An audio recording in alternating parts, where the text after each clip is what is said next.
what if I have unconscious beliefs that are in my way? And we say, well, if you're not feeling any emotion about them, then they're not a big enough player to be affecting you. And if they are a big enough player to be affecting you, then you're going to be feeling emotion around them. So isn't it nice when you realize that you have emotion that's pointing at something that's in your way? So we want, just for a moment, because this has been intense and a little bit heavy, we want you to understand how really beautifully and easily this all works. We want you to realize that your inner being does know everything that you want and where you are in relationship to it. And this is the most important thing that you'll hear from us all day. Your inner being knows what the path of least resistance is between where you are and where you want to be. Say it again. Your inner being knows where your path of least resistance is. Your inner being understands your path, and your inner being understands the resistance that you've put on the trail. Your inner being is not upset about the resistance that you've put on the trail. Your inner being is aware of the resistance that you've put on the trail, but your inner being is navigating you around the resistance that you've put on the trail. Because your inner being knows you don't have to go back and clean up that resistance. You just can't look at it without it being a blockade that will not let you move along your trail. Does that make sense to you? You don't have to go back and clean things up. You just have to get tuned into your inner being, who will guide you through the path of least resistance to what you want. Your inner being never says to you, gotta go back and clean that up. You've got to go back to the time that you were 10, and you've got to confront those demons, and you've got to bring them out into the open, and you've got to find a new place. No. That's not what your inner being is saying, and that's not what we're saying to you, and that's not what we wanted to happen to you. But if there's resistance on your trail that you keep tripping over, then you either got to get rid of the resistance or, and this is the better option, you got to get rid of the resistance. First of all, friends, you can't, so give that up. You got to do one of two things. You got to give up the resistance. You can't do that. You can't undo that. You can't stop remembering things. You can't not see a photograph and not remember what it meant, or hear music and remember what it meant. In other words, you're not going to undo that resistance. All right? You're not going to undo that resistance. You're not going to have not lived what you've lived. How about that? You're not going to unlive what you've lived. Nor would you want to, because you put the other end of it in your vortex, which is calling you. You put the do want in your vortex, which is calling you. So your vortex, your inner being, are calling you toward what you are wanting. And even though all that resistance is peppered all around on your trail, your inner being says, come this way, come this way, come this way. Meet this person, see this, see this, see this. Your inner being never says, get rid of it. Your inner being says, ignore it. Your inner being says, come this way, come this way, come this way, come this way, come this way, come this way, come this way, come this way, come this way, come this way. And you say, but what about this that I did? Or what about this that I said? Or what about this that I thought? That's resistance that your inner being is not asking you to focus upon and make more. Your inner being is saying, come this way, come this way, come this way. Can you feel how many things that we have accomplished today in terms of an understanding of what's going on with this business of creating your own reality? And the most significant thing here, and it is hugely significant, is that when you know what you don't want, you know what you do want, and your inner being is always calling you there. And when you feel anger, it's because you're not going the way your inner being would have you go. You're stopping to examine the resistance. Ooh, I think I need to talk about this. Your inner being says, we're not talking about it, but I think I need to talk about it. I think I need to repent about it, or I think I need to ask forgiveness about it, or I think I need to unlive it in some way. And your inner being is saying, take your attention away from it, and it will no longer exist as a vibrational factor in your experience. You say, yeah, but it was big. And your inner being says, doesn't matter how big it is, take your attention away from it, and it will no longer exist as a vibrational factor in your point of attraction. You say, yeah, but it was really, really big. Your inner being says, it doesn't matter how big it is, take your attention away from it, and it will no longer exist. There's no law of exclusion, and there's no law of redemption, and there's no law of repentance, and there's no law of unliving, and there's no law of undoing. There is only the law of attraction, which is responding to who you are. And this is the thing that we want so much for you to understand: who you are. That's what you said. Who am I? Who am I? You're a source energy being in a physical time-space reality with a vibrational part of you that is so huge and calling you. That's who you are. You are liquid love, and when you are not loving, then you're off of who you are. You are happy, and when you're not happy, then you're off of who you are. You're easy, and when you're not easy, you're off of who you are. You can tell by the way you feel. Warmer, warmer, warmer, colder, colder, colder. That's all it is. We make much. We blame you. No.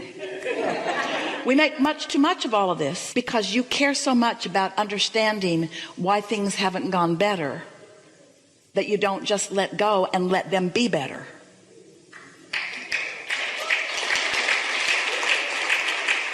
That's why. Really good conversation. Thank you very much. Yeah.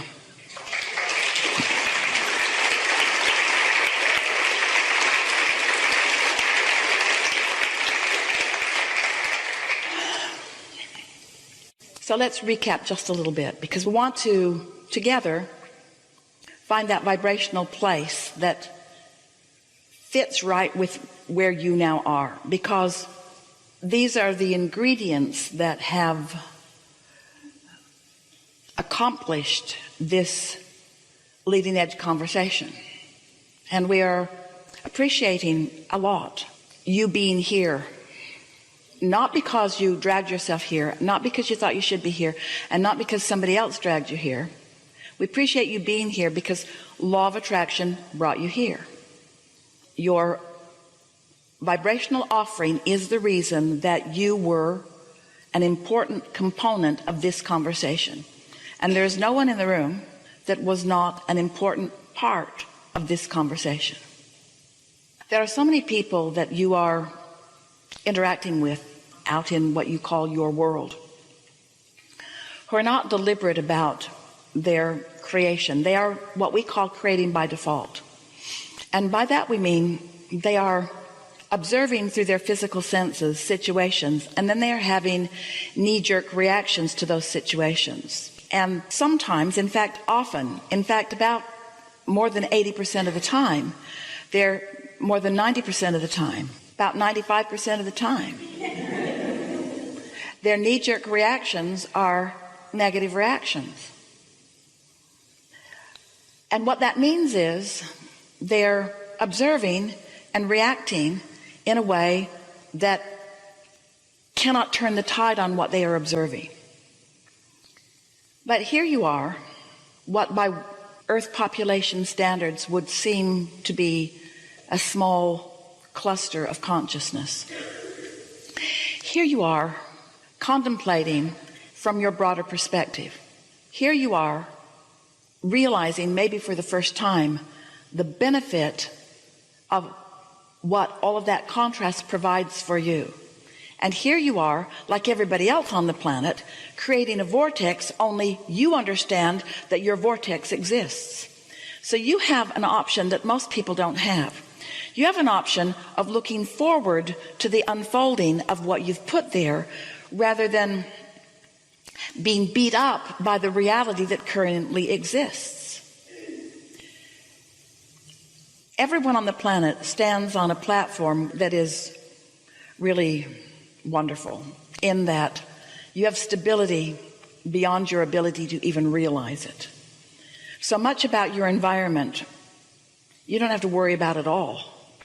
And in that unnecessary or absence of worrying about the unnecessary things, you get to be on this leading edge where you get to create in the new environment, in the new way. Understanding vibration and understanding law of attraction gives you a skill set that only a small part of your civilization has stumbled on before.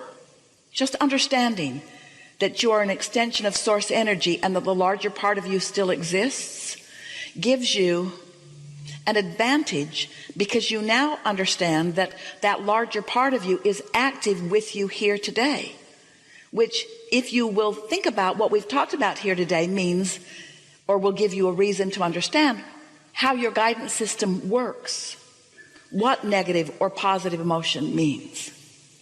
So you have, let's say, a vibrational advantage. You have the advantage of knowing that with a little bit of focus, that you can accomplish something energetically that will give you a leverage that will carry you far further than the majority of the population who is depending upon action to make things happen for themselves. So if you'll leave this gathering with this word in your mind, leverage, we're speaking for you, I am going to experience the leverage, the advantage, the power, utilizing the energy that creates worlds. I am going to do the energy work first, and then I'm going to follow my joyful impulse to the action that will demonstrate what I've created vibrationally and energetically. We're speaking for you still. I am no longer going to rely upon my action to fix things, to make things. My action will, from this point forward, be the way in which I enjoy the things that I've created through doing the energy work. My emotions mean everything to me, because my emotion is my indicator of my alignment with my power or not, my alignment with that leverage or not. When you move forward with negative emotion, you're out there on the raw and ragged edge on your own, without any of the resources or any of the infinite intelligence or any of the advantages that you receive when you are in alignment. You just cannot get there from there. So as you watch the majority of the world scrambling around, squabbling over resources, worried about things through their action, but you step back a little bit from it and feel the power of clarity that meditation will bring you, the power of the energy that creates worlds that happiness will bring you. As you cater, and we're really using that word specifically, as you cater for just a little while to the emotions that feel good to you, you will practice a vibration that allows this energy that creates worlds to flow through you. And then what you're going to witness is an avalanche of thoughts turning to things in your experience, the likes of which you have not experienced before. You're going to discover the pent-up energy that you have not been allowing. So words like opening your valve, or getting into the vortex, or getting into the receiving mode, these are the words that are going to be of most importance to you in terms of what we teach. But the way you get there is, I'm feeling really happy today. Today is a really good day. I'm really looking forward to this. I really like that, or I really like that, or I really like that, or I really appreciate that, or I'm thankful for that. These are the key words and observations that will lead you consistently and profoundly. We know about your power because we're standing in your vortex with all of it. We know about your potential because we've seen it all clearly. We know that you are the creator of your own reality because you always have been. We know about what's coming for you because we have witnessed the shifting in your vibration in these hours that we've been together. We know about the ease that is coming next because we know about the logic that you will discover in the morning after you've had a good night's sleep. So leave this gathering and don't worry about homework, and don't talk to anyone about it because they won't understand it anyway. Just leave with the improvement in your vibration, and then witness what the improvement in your vibration will net you, will yield to you. And then just make a decision to live happily ever after. There isn't anything that anyone wants, whether it's a material object or a relationship or a pile of money or a circumstance or an event. There isn't anything that anyone wants that is for any other reason than they believe they would feel better in the having of it. What we want to have convinced you of here today, and what we've felt movement of, joyful movement in your vibration about, is that you do not have to have an experience in order to shift emotion. And if you will believe us and be willing to shift your emotion without the manifestation that justifies the shift, then you will be this powerful creator with all of this leverage. But if you need a manifestation to respond to, if you're going to continue to be a knee-jerk responder to conditions, then you'll have no control. If you will shift your emotion without justification in form of manifestation, then the manifestations must follow. You do not have to have an experience in order to shift emotion.